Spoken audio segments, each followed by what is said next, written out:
get up, get up, get up.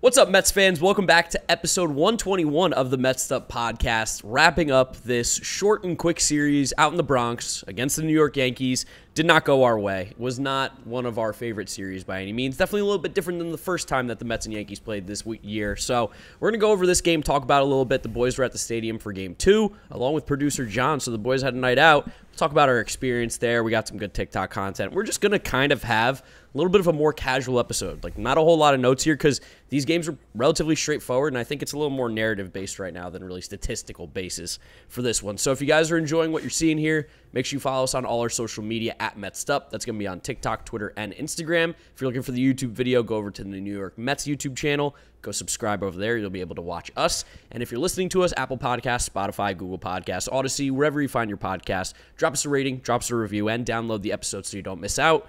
James, what has it been, 35 minutes? I mean, that hellish ride back from the Bronx. I can't believe the 4 train goes local. The Yankees do a lot of things wrong in terms of, like, stadium, fan engagement, all that stuff, but having that 4 train run every single stop from Yankee Stadium all the way through the 100s and the 90s and the 80s, all the way, it doesn't even get express until you get to Grand Central, and that most of the people there not even going to Grand Central. A lot of people want to go to Penn Station. That guy we were sitting next to from Cranford, he was like sitting there. He was like, "Oh my God, wait! This goes straight from Grand Central to 42nd Street." Yep. And the second they said it, he like darted off the train. He like barely made it by a second. That was so annoying after such an annoying game. I mean, they may have won the series, but the train battle, they don't even come close. I mean, Not the fact even that close. they Train? don't. We have a super express. They don't even have an express train home. Like that's honestly one of the biggest flaws of the entire Yankee Stadium experience is that you have to sit on that train for like 16 stops to get to 59th. Just especially because no one's getting out at 125th Street or 119th Street or 103rd Street. We saw, maybe 1 or 2 people get off, and we saw 1 person get on, which is crazy to make that decision to get onto an absolutely packed 4 train at, 10:30 at night it was?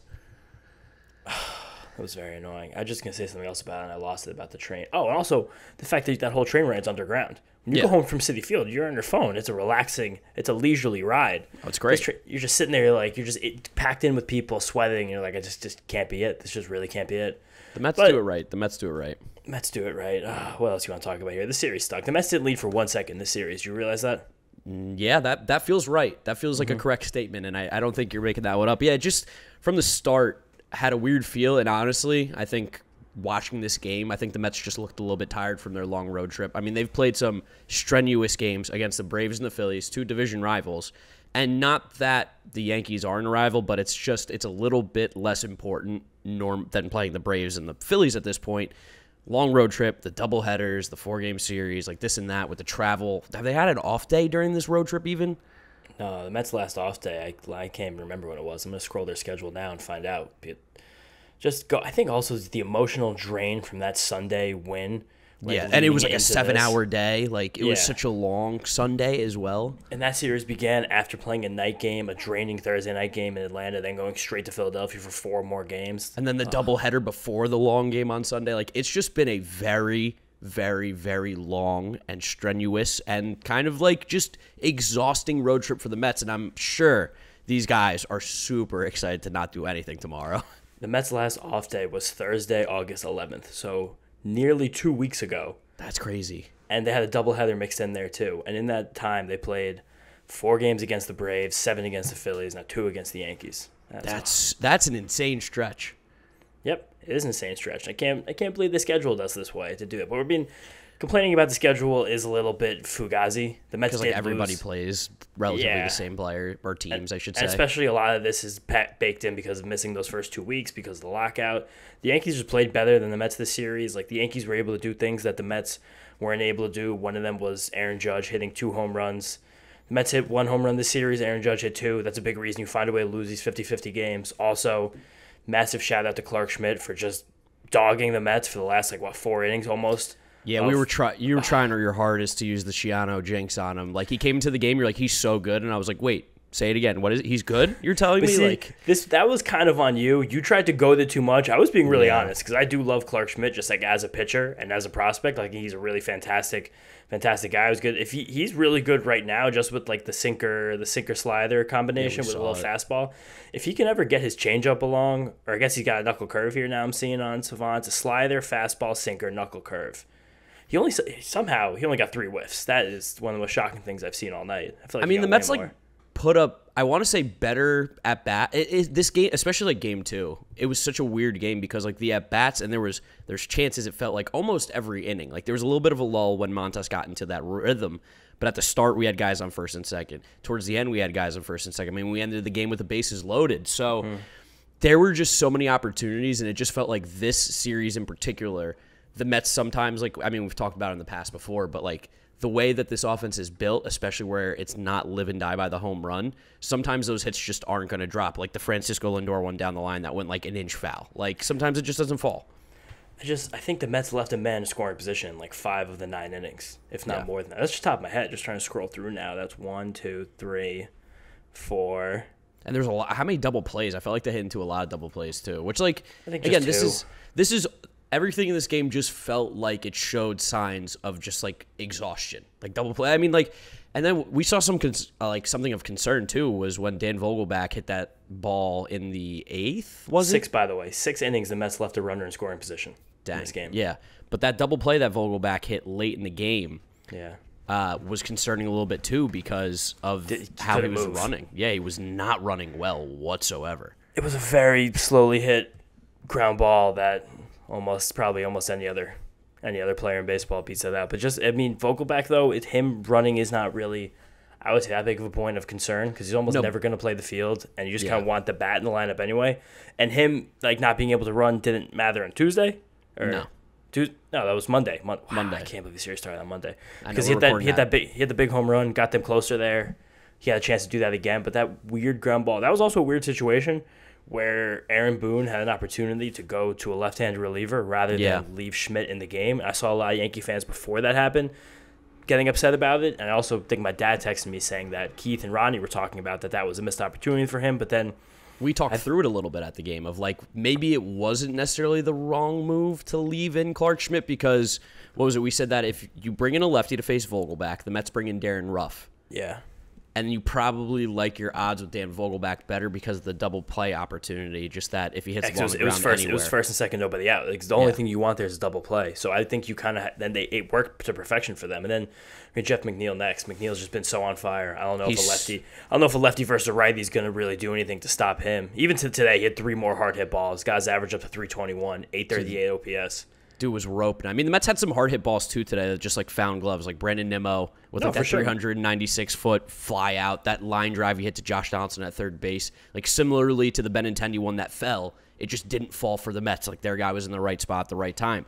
Pete to the ball, 116 miles an hour for a single after cracking his bat. Jeff lined out a couple times, I feel like, or lined out once, whatever it was. Like there was so many opportunities and it just didn't fall. I think they were 2 for 13 with runners in scoring position tonight. Like just one of those nights. It was kind of just one of those series, and I know you guys are going to be so tired of us being like, it's not the end of the world. Like there's people freaking out anytime you lose to the Yankees, especially like 2 in a row, especially with the Braves like closing in. I feel like people definitely get a little smothered of like, oh, so boy, it's because the Yankees were playing poorly. Yes, like the Yankees were playing very poorly. The Mets were coming off a big victory. Then you had Max Scherzer versus Domingo Germán. Yeah. Losing that game is really what hurt because once that Taiwan Walker was sliding for here with DeGrom moving back to pitch against the Rockies, you were like, okay, you win the Scherzer game, you lose the Walker game, you beat Domingo Germán. Yes, okay, you can make do with that. But losing on Monday was disappointing because it was kind of the exact same stuff we're talking about now. There was just guys on base, but you couldn't really drive them in. They're actually they didn't have any guys. Really. They were 0 for 1 with runners in scoring position, so they had 1 at bat with a runner in scoring position. They just kind of got dominated a little bit, which is crazy. I think they were just swinging a lot. We talked about it too. We were just talking through the game. We were watching it. Domingo Germán just kind of throws those sinkers and those curve balls all around the plate all the time. And the Mets were taking hacks at it, just weren't really doing that much damage against it, which is frustrating against a guy like Germán, who doesn't really pop off the page, but he is something of a wily pitcher. His pitch mix is useful. The Mets had plenty of hard hit balls too. They just were either finding gloves or just not really generating enough damage. And Aaron Boone did his best, his absolute best, to keep the Mets in this game by letting Germán, because he didn't have a high pitch count, but like as you know, with a guy like Germán who doesn't have that many tricks up his sleeve, you let these professional hitters in the Mets see him for a third time, you have a chance to do some damage. And that did happen.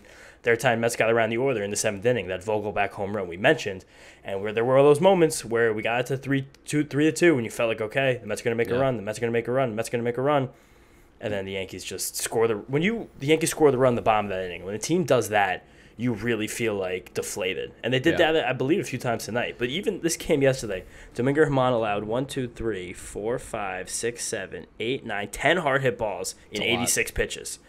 And the bullpen between Ron Marinaccio and Jonathan Loaisiga, an inning and a third each, allowed no hard hit balls. Yeah, so I mean, like, so the balls just didn't drop for the Mets. Like, really, at the end of the day, it just kind of got, you know, as lucky as this team has been, that people have said, they got unlucky this series. Like, we're trying to think about it while we're at the game to explain this series, and it's not that like the Yankees played better or the Mets played bad baseball. It was just like the Yankees were just a little bit better and the Mets were like a little bit worse. I mean, the series is what, 2-2 now on the year for a relatively meaningless series outside of like standings, but 2-2 on the year. We won the 2 in City. They won the 2 at Yankee Stadium, and we were sitting next to a guy on the train. I'm sorry, buddy, I forgot your name. He's from the 7 line. I see him everywhere. But he was like, he went through the game log. He's like 13-13. Both scored 13 runs in the 4 games against each other. Like, this is 2 of the best teams in baseball. We know that. This is a series that I think me and you, I think a lot of us would be really excited. It'd be great for baseball if the Mets and Yankees end up meeting in the World Series. I think you would see a 7-game series. Like, these are 2 really, really good teams who, at their best, are just going to kind of battle out these games. And sometimes it's going to come down to like 1 or 2 lucky breaks. Like, I mean, Pete dropping the ball in game 2 was kind of their lucky break a little bit because that changed the feel a bit. Yeah, it did change the feel a lot. And it was just, I don't know, ththese games really mirrored the way they went in Citi Field. Because those games in Citi Field, the only lead the Yankees had was the top of the first of that first game. Yeah. When Judge and did LeMahieu hit a home run? Rizzo. They hit back-to-back home runs against Taijuan Walker. And then the Mets took control in the bottom of the inning, and they just went on to win that game. It got close to the end, similar to game 1 of the series. But the Mets wound up hanging on. The next game was a little more back and forth. With this, that time was the Mets getting a walk-off. This was the Yankees scoring the late run on the misplay. That's kind of how it goes. You get 2 really, really freaking good teams. And it's just funny that the Yankees were playing like their worst baseball of the season before this, and now they'll probably get back on the right track, which is frustrating. Yeah, it's more frustrating just for like, I mean, the reasons that all of us Mets fans have ever had a disdain for the Yankees is just because like we don't want to hear it. We really, at the end of the day, both of our teams are irrelevant to each other unless we play each other in the World Series. Like, the Yankees aren't competing against us. We're not competing against the Yankees to make the playoffs. Like, we don't face each other that often. But like the discourse and the conversation and like, man, listening to talk radio tomorrow is, I think I'm glad I don't have to commute. Not because like, oh man, like I don't want a real job. Listening to talk radio tomorrow is going to be so annoying. There's got to be, I feel for you Mets fans who are going to listen to that because it's just going to be, it's going to be overreactions. It's going to be annoying, like Yankee fans going crazy. There's going to be some Mets fans that probably get a little bit too down in the dumps too. Like, everything is okay. Sometimes you just lose. This isn't losing to the Marlins. This isn't losing to the Nationals. The Yankees are 76-48. Like, I don't care how bad of baseball they're playing. They still are a good team. Well, all those people, they're not going to listen to talk radio. They're going to listen to us. That's the whole point. That's true. That's the whole reason we're here. What are you talking about? You're trying to send people away from this podcast? How dare you? It's just... It's so funny. By me. That last episode we did with the after the Yankee series was so much fun. So much fun. And I mean, and you have to give credit where it's due. The crowd, us Mets fans at Citi Field, that place was significantly more lively in the Yankee Stadium for these 2 games here.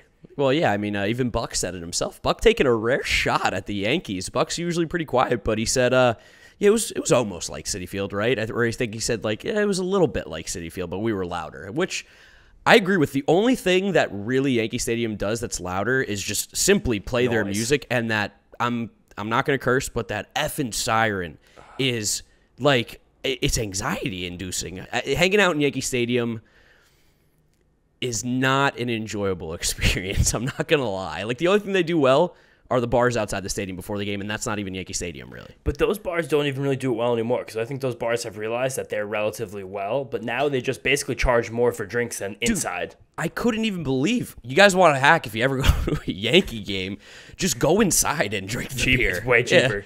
Yeah. It was, I think, $10 for a Coors for a whatever, like the little aluminum bottle that I had. And inside, like a tall boy, so you get what? Basically 2 of those was 14. That's a way better deal.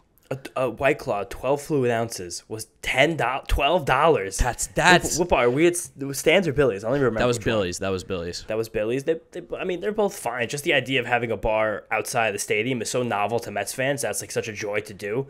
But and it's really dumb. It is nice. But for those deals, I'll just go into the stadium 2 hours early and start having fun. Because really, Yankee Stadium, the way they lay it out too, it's so uninviting. It's like just hard edges. The colors everything is gray and black. Yeah, it's so like, gray. It's so gross. Like, who's the stadium for? It feels like a mall. I mean, it's for the corporate bigwigs over there who want to go and leave in the 5th inning so that they can, beat traffic. They do none of that fun stuff in between innings like we do with Mike and Emily at Citi Field. Like, it's nothing at all. There's so little panache in that stadium. Ugh. It's baseball, the pure baseball. I'm sure that's what they would say. This is a place of history. So well, I mean, of course, this is the place where Frankie Montas has to shave his goatee before he pitch goes on the mound, because you can't disrespect all the Yankee legends from the coal mining era.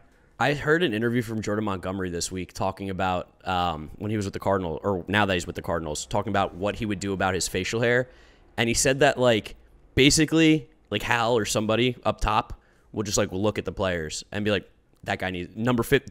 They don't even necessarily know their names. I'm not talking about Hal, but whoever is in charge of this looks at them as like, number 52. Got shaved that. It's getting a little, dark on the face there. We got to keep it clean. That's unbelievable. I feel like the Mets should have all rocked major beards for this, just to go into Yankee Stadium as much as they could have had. You can do a mustache, right? If you're a Yankee, mustache is okay. Matt Carpenter, Babe Ruth reincarnation. Oh my God, there was Giambi had it too. We were just taking a lot of time tonight, just looking at Yankee fans and trying to understand what makes them tick. Yeah. There was one dude who was standing 15, 20 feet away from us. He was wearing really baggy, really long red gym shorts, the kinds that the scene kids wear in 7th grade. Yeah. Yeah. Oh, John literally typed and one as well. Yeah, there were. And one shorts should tell you everything you need, and if you don't know what and one shorts are, holy my goodness, you're way too young, because those were the shorts to wear in the early 2000s. They shimmer. It's that's the only way to describe them. Material seems I can't even imagine what the origination of that material is. How do you start that? Polyester. Yeah. That's got to be a polyester that's been burned a little bit. There's no cotton in those shorts. I got to tell you sheen. That. But this dude was also wearing the core 4 Yankee jersey. So stacked from top to bottom were the numbers 2, 42, 56, and 40? 46. 20. Yeah. 46 and 20. Yeah. So Jeter, Mariano, Posada, Andy Pettit. Which, 4 mid players, really. I mean, Mariano was pretty good. Mariano was a fine player, but I'll never, ever, ever get over him being the first 100% in the Hall of Fame. Yeah, I mean, that's one of the most egregious things that baseball's ever done. Hank Aaron didn't get 100%. Willie Mays, Tom Seaver, there's no explanation for Mariano Rivera getting the first 100%. For that reason, while he was definitely an above-average reliever, he's the best reliever of all time. He's probably the best reliever of all time. Also a failed starter, people forget.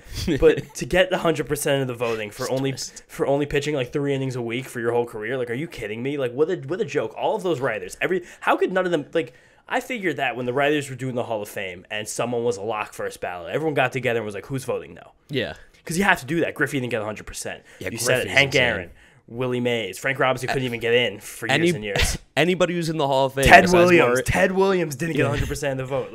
Literally anybody who's not Mariano Rivera did not get 100%. Every single person. So based on the baseball writers saying Mariano Rivera is the greatest player who's ever touched the field, I have to go counter that and just basically say that he was a failed starter who, called a break, found a pitch. Yeah, as much as I hate the Yankees, because it is a hate, I'd probably give them a little more respect than you do with their players. I don't hate Jeter, or I don't slander Jeter as much, I don't hate Jeter. He just was in the right place at the right time.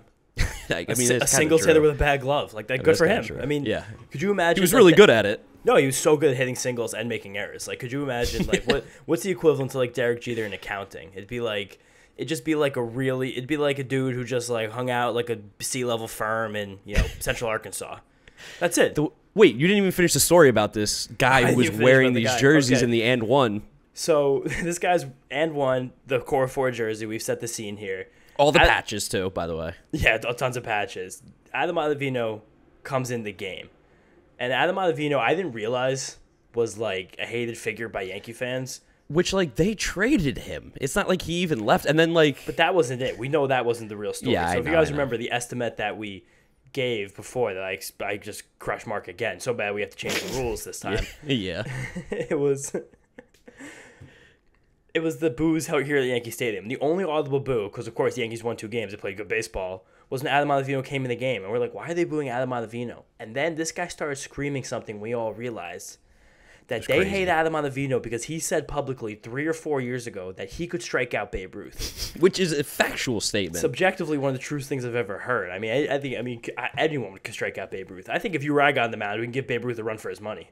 Yeah, I mean, Babe Ruth was basically like seeing underhand soft toss during his days. So, and every single time Adam Ottavino threw a pitch that wasn't a swing and a miss or a called strike, this guy was screaming, he thinks he can strike out the Babe! Yeah. As if Babe Ruth was like alive, as if Babe Ruth was like there or something. It was absolutely crazy. Such creatures there. So many guinea teas. And I don't even know if I can say that in the podcast, but I definitely can't say the other version of that. Yeah. Big gold chain, so much hair dye, tons of hair dye. Do you know who had the lowest ERA in Major League Baseball in 1921, one of the years that Babe Ruth was playing in? Dizzy Nelson. No, the guy we're looking for is Bullet Rogan of the Kansas City. No, never mind. Hold on. It was actually Red Faber. My bad. It was Red Faber. Fun fact about Red Faber, he was 25-15 that year because he threw 330 innings. You know how many batters he struck out in 1921? 76. You're really close. He struck out 124 of the 1,300 batters he faced. I mean... What's the K rate? John, give me quick math on that K rate. Red Faber's a Hall of Famer. Oh, my God. Red Faber's a Hall of Famer?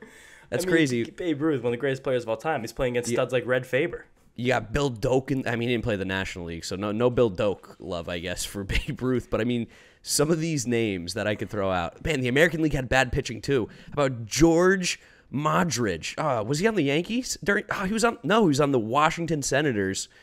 Another guy who struck out a ton of batters, 101 of the 1,200 batters he faced. He walked 288 innings. I mean, like... Crazy fact about Babe Ruth. Babe Ruth, everyone always talks about the trade from the Red Sox to the Yankees as being egregious. But originally, his organization was the Orioles, and they traded him to the Red Sox. And this is funny because Babe Ruth was actually a young orphan boy in the streets of Baltimore who was adopted by a leading member of the Orioles franchise. And before he even played a major league game with them, his guardian sold him to Boston. Imagine that. Which is crazy. Imagine that. Babe Ruth. Your dad sells you. The only other thing I can think of is when Al Avila trades Alex Avila every year when he had a job. That's the only chance you get, I guess. Oh my God, this is painful. I hate this. Yeah, it's painful. You guys can see we're really going off the cuff here because it's just crotchety. Like there really isn't much to talk about with what the Mets did. We didn't have a lead. We didn't have a lead in the series. Max Scherzer didn't pitch that well. No, there was one home run. It was hit by a guy who has no legs right now. It was brutal. For that, I mean, the 9th inning on Tuesday was I really thought we were going to get him. Lindor put that ball down the line off of Wandy Peralta, which the Yankees only having Wandy Peralta to go to in the 9th inning with Francisco Lindor and Pete Alonso due up is just like that is the gift. Like they went have a team on the Aroldis just because Aroldis is so wild. Like you can't bring him in a bases loaded situation. And huge credit in that inning to Starling Marte, who got down 0-2, worked a walk. Yeah. And Tyler Naquin drew a walk. He hasn't been playing the best ball. Brandon Nimmo. Someone got a single, actually. Did Nimmo get a single? I think Nimmo put the ball in play and beat it out, right? Yeah, something like that. I think that might have been ruled an error, because I saw in the box where the Yankees had an error, and I saw the Mets did not have one, which is interesting. It was Higashioka's catcher's interference. Oh, right. Yeah, but yeah, the Pete drop ball was not an error because he didn't touch it. But Lindor put the ball down the line off of Peralta after going down 0-2. It really looked like it was going to drop in. Howie allegedly went crazy on the radio. Yeah. Scared some people. And then Lindor hit one decently, but it was right to a fielder, and that was it. Right to ball game. Yeah, I mean, what else about this Yankee Stadium experience can we talk about? Because the food was pretty good. The media food was definitely pretty good. Was solid. We had a nice taco spread. Enjoyed that. I had 4 tacos. I was very full. I had a big bowl. Good French fries too.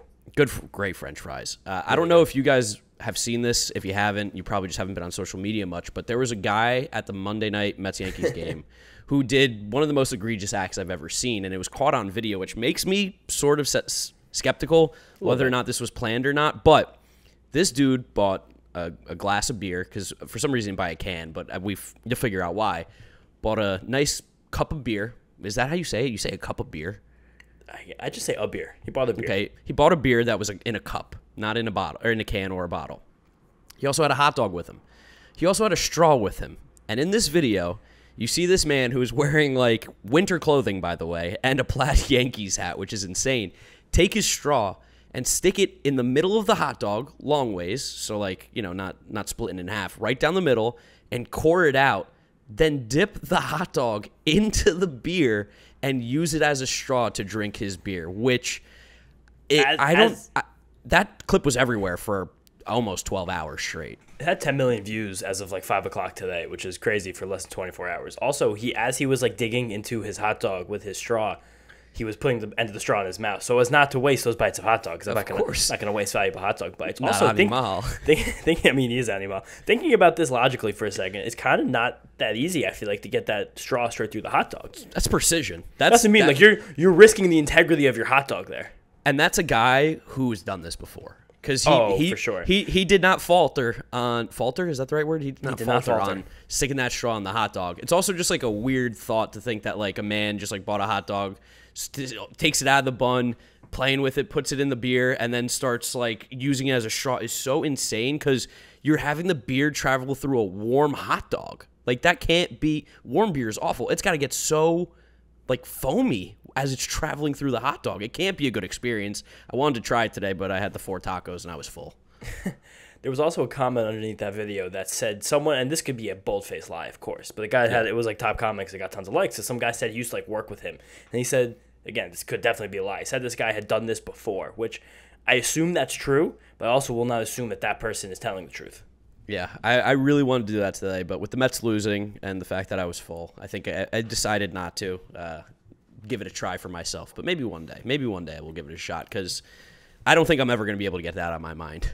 The fan was also wearing this like funny plaid Yankee hat, like I've said that before. Yeah, green and navy, and also it was a hot, muggy night on Monday. Did you not hear me? I said this exactly word for word. He was wearing a jacket and the khakis. I said he was wearing winter clothing. I'm all mixed up right now. It's been a long day. It's 12:45 at night. We're here recording. We still have a little bit more to talk about here. Anything else to wrap up this Yankee Stadium experience?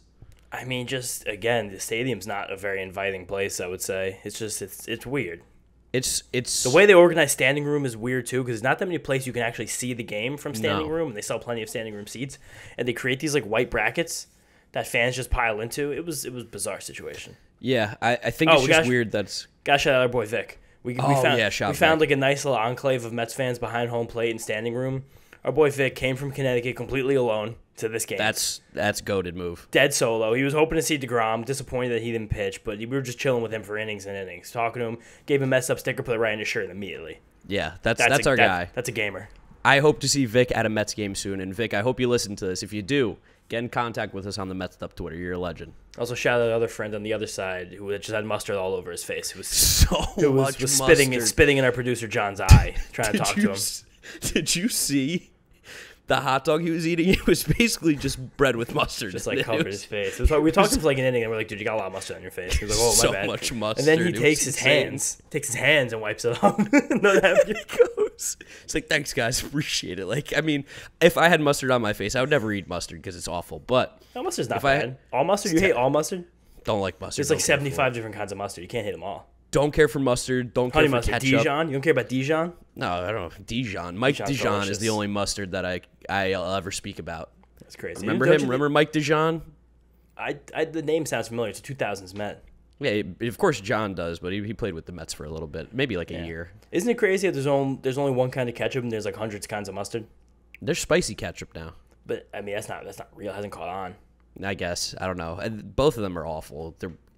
People who put that on, like, people are like, oh, you don't put ketchup or hot mustard on your hot dog? I go, no, I'm a purist. I like hot dogs. I don't like the taste of ketchup and mustard. I want to taste the dog. I'm a purist, just like the DH. Yeah, exactly. Yankee Stadium. Glad, or say your line that you said to me on the train. I'm not going to take it from you. That was a good one. I don't even remember. About going back to Yankee Stadium. Oh, I'm absolutely not going back to Yankee Stadium this regular season. I put my stamp on it. I have no intention of going back. No way. I'll do the same thing. You won't find me there unless they don't want beards like me in Yankee Stadium. I'm not allowed.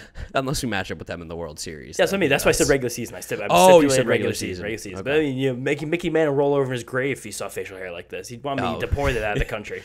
All the Babe Ruth truthers who are wearing his jersey because that's nothing's more Yankee than a Babe That's the other Ruth thing jersey. that's dumb as hell about Yankee fans. Like, they have this thing where they don't put names in the back of their jerseys. But every single idiot fan's walking around with names in the back of their jerseys. Like, what the hell do you think this is? Mantle? The word mantle? Gehrig? What do you... Come on. I think the most egregious one that I saw, and I think this would be a perfect way to end the Yankees talk, is that Yankee fans, again, always love to say that they don't care about the Mets, right? I mean, we saw Mets suck stickers at the bar. Yes. I saw a guy who bought a real Yankees jersey, and instead of a name and a number on the back or whatever they do, he put Mets suck on the back of his Yankees jersey. That's insane. Like, imagine getting a Mets jersey and putting Yankee suck. Like, you can't do that. No, the Yankees won their World Series tonight. I'm happy for them. Yeah, they can have this one. We'll catch them in the real World Series for the Subway Series. That will actually matter, and we'll see who the best team is. It's the Mets. Because right now it's 2-2 and 13-13 on aggregate. So we've learned nothing. It's literally a dead tie. So and the records are super similar as well. It's like a 2-game difference. Yeah, and of course, because the Yankees won these 2 games, not a single boo, which is just the worst. This is what I get for following. No, you had one boo. It was Adam Ottavino because he said he strike out Babe Ruth. Yeah. Well, this is what I get for following my heart and not my head, which I think we're going to stop doing here. But I know we brought in John here. John was with us. John, this is late for you, 12:45. How you feeling? And as you guys can see, we brought in John, who is up a little bit past his bedtime here at 12:50 a.m. Remember, guys, this is a guy who eats supper at 6 o'clock. So supper. We're running late here for John. John, how you feeling? Good. I mean, I'm honestly surprised that you guys didn't call me out on the stunt I pulled. Bottom of the 8th inning. I mean, I kind of thought you guys would give me the business on that a little bit more than you did. I mean, I wanted to, but I respect it because the car driving out of Yankee Stadium, those park garages are very poorly done. It's a grid line. Yeah. It's even worse than Citi Field. So it's shocking. You're asking for a car accident too, because people at Yankee Stadium when they're driving, they don't abide by any laws, any rules. They will just be like, "Oh, I'm gonna go," and if your car happens to be there, it's getting hit. Yeah, no, I have no regrets. Obviously, there was a part of me when the Mets, when they were starting to rally, I was like, "Oh no."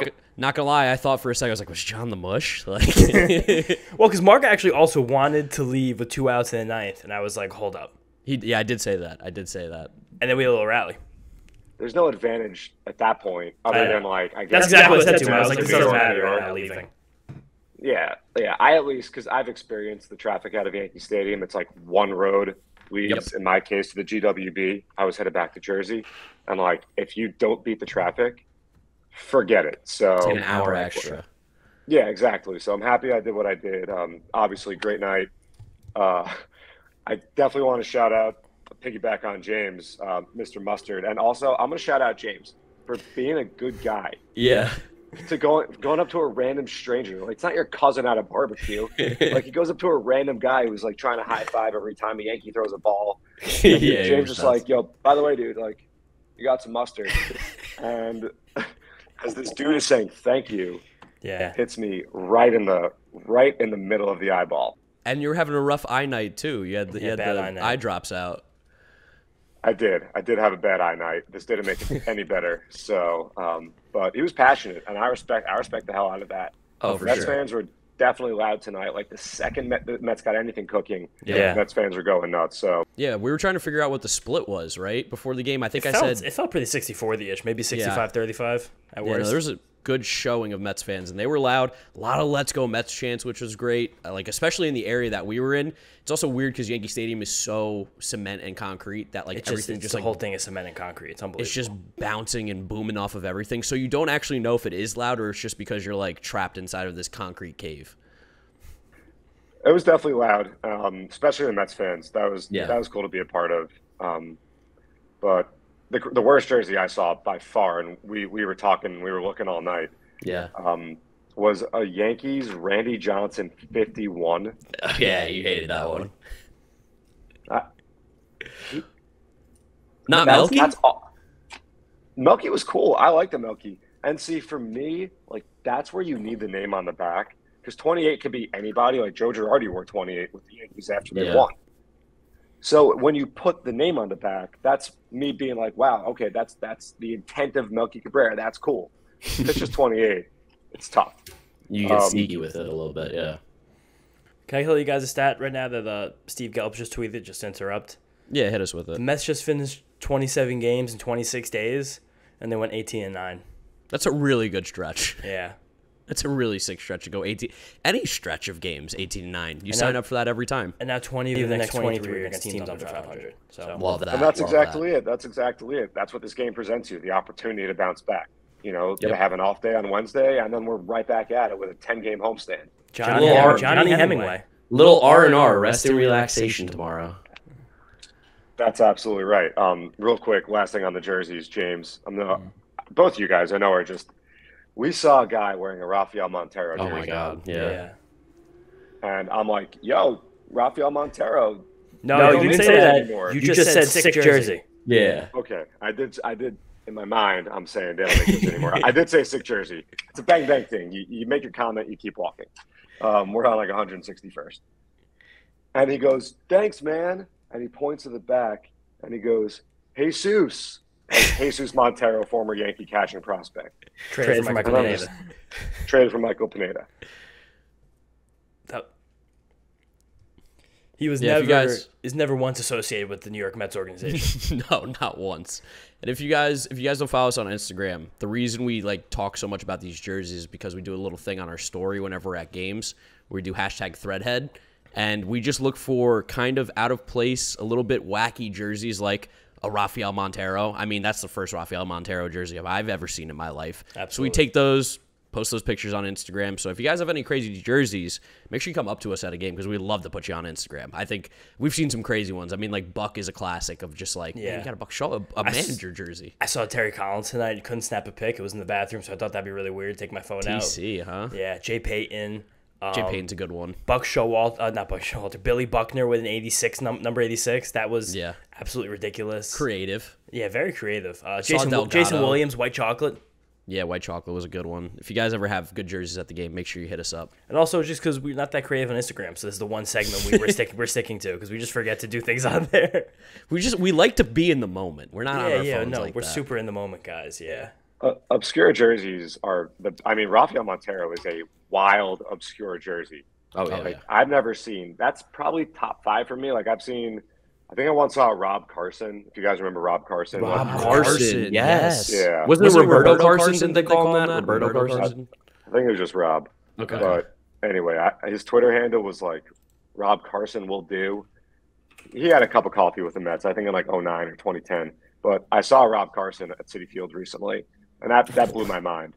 You saw Rob Carson. Oh my God. Yeah, that's. But you know what? When you have a deep history, a long history like the Mets, you see a lot of jerseys, and that is the transition to Esti-Met here. So, Let's do it.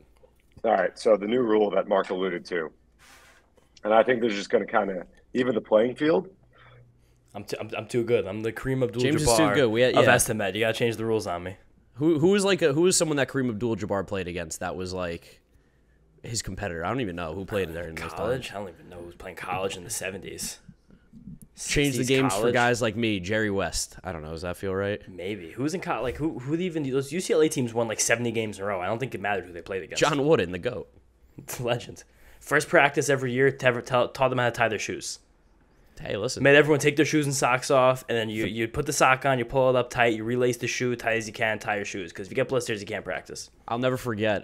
Just real quick to finish this up here, but I like playing basketball in my youth. I was on a pretty good basketball team. I didn't play much, but I was on the team. When Marc was like 9. Yeah, I was like 9. And shout out to our assistant coach. That's his youth. Yeah, Mr. Kane. Good guy. He gave us, at the end of the year, the Pyramid of Success, a picture of that in a frame thing from John Wooden, which is that's a big thing that people like, the Pyramid of Success. Yes. Couldn't tell you. No clue where it is. All right, get the Esti-Met. We're already at 40 minutes. We've talked about nothing for 40 minutes. People like it. They do.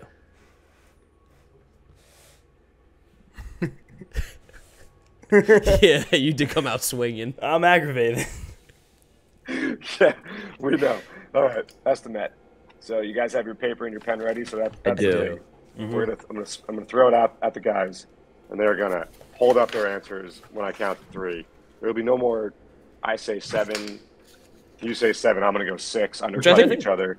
I do think that this will make it more interesting because Sure. now, Yeah, because you're not good the other way. no, I'm not. Yeah, that's what it is. I go with my heart too much. I gotta go with the head. All right, here we go. Esti-Met.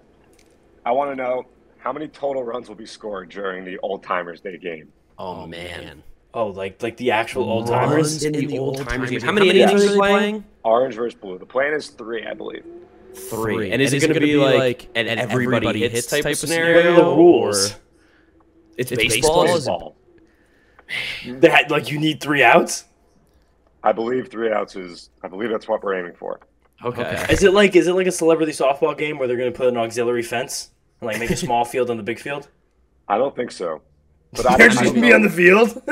Man, there's going to be a ton of runs scored. I got to assume then. It depends who hits. All I want to know is how many runs are being scored. I've got a number that I'm going to write down. Me too. It's a level playing field with no one having all the answers to these things. This is, man. I would look up some old timers days and find out the scores 3 innings of old men playing baseball who don't play baseball anymore. I mean, Some older than others. got to assume like Josh Tolley's probably going to hit a home run just because he's like 32. So Did you guys know Josh Tolley has a podcast with Ricky Romero? what? Does anyone listen? Just found that out yesterday. Is that the ultimate crossover? The Mets'd podcast and Josh Tolley and Ricky Romero. I found out the other day Danny Woodhead has a podcast. I'll do some content with Danny Woodhead. I didn't write this number big enough. Let me write it bigger. Yeah, I darkened mine a lot. Wow, it's like the worst number I've ever drawn. This looks like a child who just learned how to draw numbers, write numbers. When was the last time you hand wrote something? 2017, I don't know. Once I became an advertising major, I didn't write anymore. All right, that It was was a good sentence. practice. All right, Are you guys ready to go? Count down. Yeah. John. All right. 3, 2, 1, reveal. 9. 6. Oh, 6-9. Nice. I expected way more from both of you. Like higher numbers, I mean. That's good to hear though, because that plays to me. Because if it goes anything over 9, I'm the winner. I don't know. I honestly just feel like no one's going to run, so how are these runs going to be scored? No one's taking over the fence and no one's running, so I don't think any runs But are the going to be scored. defenders might not run. That's what I was The thinking. Mets, I was the thinking Mets are a about franchise that prides themselves on pitching. Listen, like if Ed Kramer gets up there and swings, he's not going to pass first base, of course. But if you get like I don't know, you get maybe a little Andy Chavez. Andy Chavez is going to put one in the gap if you get an inside the park home run. Like you got to remember that the guys who are out in the outfield probably don't want to move that much either. Like there's going to be I regret my number already. This is one for there's Marc. going to be a lot of like the little wiggle run that's going to be happening.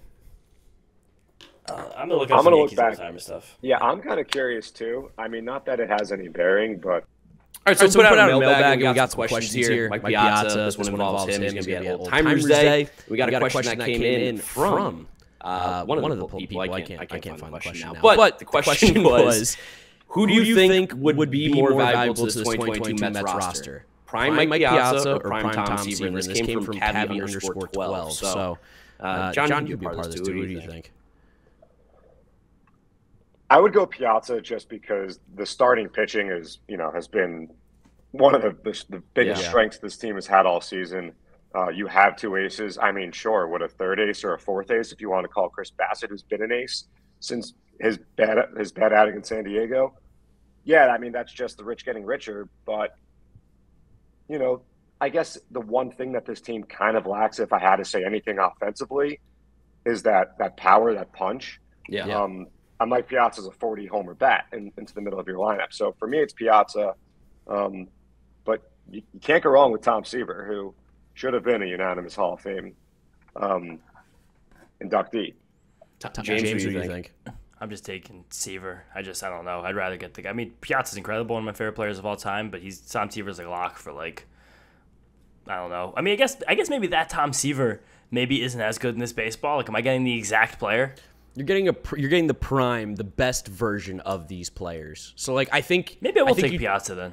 I think you take out the era. Like don't think of like Tom Seaver pitching in like the 60s. I think it's just like I'm the just idea thinking that the fact that Seaver in his era Like, he was a big strikeout guy relatively, but his level of strikeouts would be, like, probably even barely league average today. I think it would probably adjust, though, you know? Okay, well, if you give me the adjustment, I'll probably take Seaver because he's going to be one of the best pitchers in baseball, of course, one of the best pitchers of all time. But there's something to be said about Piazza playing so recently, just like John said, having that, like, 40-homer punch. One more legit power bat in this lineup. Like, it'd be kind of hilarious to have Pete and Piazza in the same lineup. That'd be sick. Yeah, you know I'm picking my boy Piazza, favorite player of all time. I mean, one of the reasons why I like the Mets and like baseball is because of Mike Piazza. So hopefully get to see him at Old Timers Day. Would love to just talk to Mike Piazza for a second, as he is what you would probably call my baseball hero. So we'll see. We'll see how that goes. John, thank you for helping us out with Esti-Met. Appreciate you. We'll catch you soon. And then one last question here, which I think is this. I think this is a fun one because it's kind of, out there too. This one comes from David. Who do you think each of you – okay, that was kind of hard to read. Who do you think each of you think would be your best friend on the Mets roster if you were on the Mets? Whoa. So James, I'll let you take this first. Who do you think you would get along with the best? Who would be your best friend? Wow. Because we've met a lot of the guys. Yeah, so we have. We kind of have an idea of what the vibe is with these guys. I think the easy answer is Jeff Mcneal because he's just such a dude. Like, he's such a man. He's just a guy's guy. Like, we just hang out with Jeff, eat pepperoni, just mess around. Like, Jeff's a good dude. Jeff almost fits more to my lifestyle, though, of like eating Lunchables and stuff like that. 100%. But I mean, you and I are very good friends, so I feel like I'd be pretty good friends. I mean, besides Jeff, like, when we talked to Bassett was such a good guy, too. I feel like it'd be fun. I'm just going through the guys we've talked to. Tommy Hunter is just such a guy. Like, I feel like me and Tommy Hunter just talk college football and just kind of get along that way. Otherwise, we haven't met the rest of the guys, so it's kind of hard to tell. But those are my guys off the bat. Taiwan also seems like just a good dude. Yeah, I feel like I'd like to chop it up with Taiwan.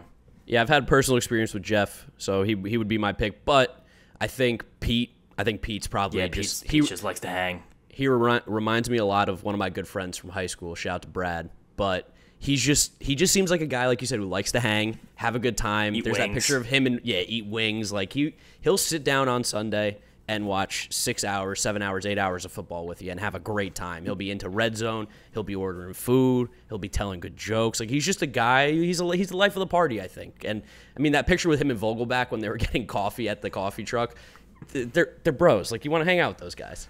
Yeah, that's the pick, too. I mean, but this team just seems like it's so well-knit. Like, every guy's kind of easy to get along with. Like, I feel like Lindor probably. Lindor would be crazy fun. Like, if we're going, like, that's the other difference here. Like, are we just chilling, like, watching football? Like, those are the picks we've given. But if we're, like, going out to dinner, going out having some fun. Like, I think Lindor would be a pick. Canna, if you want to go out to a nice dinner. I don't know if we can handle Canna's dinner. Like, if me and Marc Canna can find a common ground on a restaurant. Like, if I can find one of my, like, cheapo, like, 5-star Google reviews and I got to convince him to come. Yeah. Like, shout out any of these crazy places I go to. Like, that'd be pretty fun. Canna also just seems like he's an interesting guy between, like, just, like, being from California, being kind of cerebral, and, like, we know his taste of music's also fantastic. Yeah, definitely. So there's a lot of good guys in the Mets, but I think that was a really fun question. I like that. Appreciate you guys responding into the mailbag. Honestly, didn't think we were going to talk as much as we did. Wanted to answer more, but we're going on 40-plus minutes here. So we're going to talk about this Colorado Rockies series coming up. Of course, Old Timers Day on Saturday. That is the big highlight. What are the pitching matchups that we're looking at, James? I think they're a little bit fluid for the Mets right now just because we don't know where Jacob deGrom's slotting in. We don't know if Saturday's going to be Trevor Williams or David Peterson yet. But as of right now, Thursday evening is Jacob deGrom versus Ryan Feltner. Feltner is a guy who? Ryan Feltner. He's actually performed pretty well outside of Coors Field. I think he's a second-year pitcher on the Rockies. He's really not bad. Friday night, Chris Bassett versus Kyle Freeland. Chris Bassett seems to be scrounging up a lot of these Friday night black jersey starts just somehow, some way. Really is all over them. Freeland's also a pitcher who's not terrible. Like, Freeland will leave Coors Field and just be good-ish. Saturday, like, the Rockies don't have anybody named, which is a really good sign for the Mets, and the Mets don't have anybody named. That's going to be either Williams or Peterson. I guess whoever they just feel like going with. I don't even know if Peterson's still on the roster. He got option back. Was he? Maybe he was 27th man in the doubleheter last weekend. I'm not exactly. This is positive. A 4-game series too, right? It is, yes. Because then Sunday 1-4, Scherzer versus Met Killer German Marquez. Okay, German Marquez, solid little pitcher. Although I think this year he's been a little bit off, but it's because he plays in Coors too. Yeah. The Rockies have some players. They have a cool story about Winton Bernard, which I think is cool. You heard about this guy? No, I've never heard anything you just said. Lifetime minor leaguer, 31 years old. Finally got the call. Oh, yeah, just another guy. Okay, I got you. Yeah, so shout out to Winton Bernard. He went to Niagara University, so he's not local. He's from San Diego, but dude went from Niagara, made it to the big leagues. He grinded out. You love stories like that. Like, that's always super cool. That is very cool. Rockies also, just the thing with them over the last few years, They just play significantly better at home compared to on the road. The record this year at home is 36-31. On the road, it's 18-39. It's that elevation change, man. Like, people don't realize that as much benefits as you get from playing in Colorado, when you leave, it's, like, devastating to your, like, health. And they are coming from Colorado, a game tomorrow at 3 o'clock. Or I guess today when you guys are listening, day game against the Rangers, coming straight to Citi Field. Yep. Some guys to keep an eye out for. CJ Cron, obviously, offensively. They still have Charlie Blackmon, Ryan McMahon. Chris Bryant's hurt, right? He's not Chris playing. Bryant, he's not even doing baseball activities. He's in a walking boot. Okay. And then they had called up El Hiris Montero, who's tearing up the minors, and he's been hot and cold. They're the Rockies. I mean, they're not bad, but they're not good. And yeah, the lineup really isn't bad because Brendan Rodgers has been hitting. He seems to have turned a corner as a young major leaguer. The power isn't really there, but he has 120 hits already and a 333 on base, which is not like fantastic, but it's also pretty good. 760 OPS. Like, he leads this team in WAR. CJ Cron's a big power hitter. There's a lot of swing and miss. Charlie Blackmon's come from the death grips to have another good Charlie Blackmon season. McMahon's solid. Grichuk's solid. Connor Joe gets on base. This team's not good, but it's not. They're not like, I don't know. They're not going to roll over for you. Would love to get to their bullpen early. That's all I'm going to say. Yeah, we hope we see Antonio Senza. Actually, no, Senzatella kills the Mets. Yeah, don't want to see Senzatella, but I would like to see. We're going to see Colomé, Ty Black, Robert Stevenson, Jose Urania, old friend. Jolice Chassin, Justin Lawrence. Dinelson Lamet is probably their best arm, honestly, that they have. I guess his was a weird team. Do you remember Jordan Sheffield? Didn't he like pitch a couple of annoying innings to get the Mets last year? No, he pitched a couple innings and they just shelled him. They just really hit Jordan Sheffield a lot. So and let's do small timers day stuff briefly, a few minutes. We talked about this a lot in Amazing But True, New York Post Mets podcast with Nelson Figueroa and Jake Brown. So if you guys want a more in-depth look at Old Timers Day, you can listen to our takes on there just because it's late and we've gone on way longer than I expected. But John needs to go to sleep too. Yeah, John's tired. I'm tired. Mark's tired. But he's sleeping until noon anyway, so he doesn't care. But it's just, my neighbors upstairs have changed that now because at 9 o'clock, I don't hate that at all. They start playing basketball at 9 o'clock, seemingly upstairs. They definitely have a 3-year-old toddler, and it's okay. I'm not mad at them, but it would be nice if like that toddler like sat maybe for like, I don't know, an hour at a given time because he's just running back and forth. It's quiet now, but it is 1 a.m. So if he was running around, I would have questions. I've got the roster in front of me here. Just gonna go through some of the crazier names on this list. Of course, you're gonna have Terry's gonna be there as a manager, Bobby V, Bartolo, Ronnie's gonna be there, John Franco, Doc Gooden. Wait, I got a fun thing. Fun thing for you. Instead of reading out the whole rosters, we have the rosters for Team Willie Randolph and Team Terry Collins. I could just read that out to you, and maybe we could predict who you think's going to win as well, just for fun. Sure. I was going to go through the big names. I would go for it. That's okay, fun. so Team Randolph, David Cone was the #1 overall pick, I believe, of the entire draft. Terry Collins went with Bartolo. But David Cone, John Franco, Doc Gooden, Pedro, Billy Wagner, Piazza, Todd Pratt, Lee Mazzilli, Rico Bronya, Tim Tuffle, Cliff Floyd, Kevin Elster, Rafael Santana, Edgardo Alfonso, Benny Agbayani, Pat Mahomes, and Doug Sisk, and your boy Eddie Lynch on Team Randolph. And if you go to Team Collins, wow, there was a trade in this. This is crazy, by the way. What was the trade? There was a trade, Doug Sisk for Glendon Rush. They were drafted in the same round, it appears, and they were traded for each other. So that's confusing to me. Maybe that was like a, hey, we need more of these guys on one of these teams. Team Terry Collins, Bartolo, Josh Tolley, Daniel Murphy, Jose Reyes, Al Leiter, Steve Henderson, Jesse Orozco, Todd Zeal, Mookie, Bob Ojeda, Howard Johnson, Robin Ventura, Andy Chavez, Turk Wendell, Dennis Cook, Steve Traxel, Glendon Rush, and Terry Leach. So I'll let you have first pick here. What team do you want to go for? I think it'll be fun for us to like pick a team to root for here. This honestly should have been the Esti-Met. This is a big botch by John. We could throw this. Maybe we could just have like a fun bet between me and you. All right, what can we do? What does the loser do? Maybe Sunday we have to do something because we'll both be there. Actually, no, we're not going Sunday. No, we're not going to be there Sunday, but we'll figure something out. We'll tweet about it. Maybe you guys can tweet at us what you think would be a good punishment for whoever doesn't get this right. If anyone's still listening, you're a real fan, so I'll take what they have to say to heart. Give me the Coney team. My friend David Cone.